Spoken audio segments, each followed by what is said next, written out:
Guys, ഞാനിപ്പോൾ ഇവിടെ നിൽക്കണേന്ന് എനിക്ക് പോലും അറിയാൻ പാടില്ല. വീട്ടിൽ പോണ വഴിക്ക് ഒരു ഇടിഞ്ഞ് തകർന്ന വീട് കണ്ടു. അപ്പോൾ പിന്നെ അതങ്ങ് എക്സ്പ്ലോർ ചെയ്തിട്ട് പോകാമെന്ന് വിചാരിച്ചു. ഗോസ്റ്റ് ഹൗസ് കൈൻഡ് ഓഫ് സെറ്റപ്പാണ് ഗൈസ്. ഇവിടെ കയറി എന്നൊക്കെ പറഞ്ഞാൽ വലിയൊരു തെറി വിളിക്കുമെന്ന് അറിയടാ ഗൈസ്. ഇതാ ഞാൻ പറഞ്ഞ പൊട്ടിപ്പൊളിഞ്ഞ വീട്.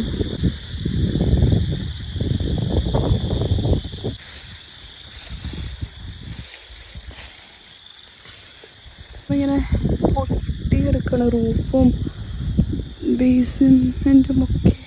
ഫ്രണ്ട് ഗൈസ്,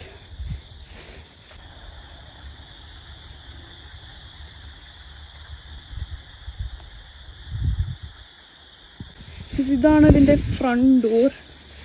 മൊത്തത്തിൽ ഇടിഞ്ഞു പോയിരിക്കുകയാണ്. പിന്നെ അതിൻ്റെ ഉള്ളിൽ കൂടെ മരമൊക്കെ വളർന്നിട്ടുണ്ട്. ഇതിൽ ക്യാബിനറ്റൊക്കെ ഉണ്ടായിരുന്നു കേട്ടോ, കണ്ടോ? ഓക്കെ, അപ്പോൾ നമ്മളത് എക്സ്പ്ലോർ ചെയ്തു. ഇനി നമുക്ക് തിരിച്ച്